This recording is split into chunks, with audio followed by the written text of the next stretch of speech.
আমার প্রশ্ন জাকির আঙ্কেলের কাছে, যে খ্রিস্টানরা তাদের ঈশ্বরকে বলে ট্রিনিটি, পিতা, পুত্র, এই কথাটার অর্থ কি এই যে তারা এক ঈশ্বরে বিশ্বাস করে?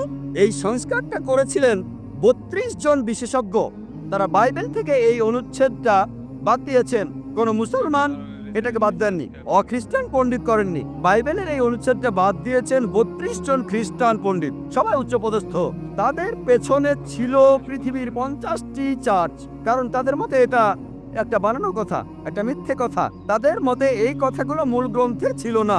পবিত্রকরণ আছে, ওয়ালা তাকুলু সালাসা, তোমরা ট্রিনিটি বলো না।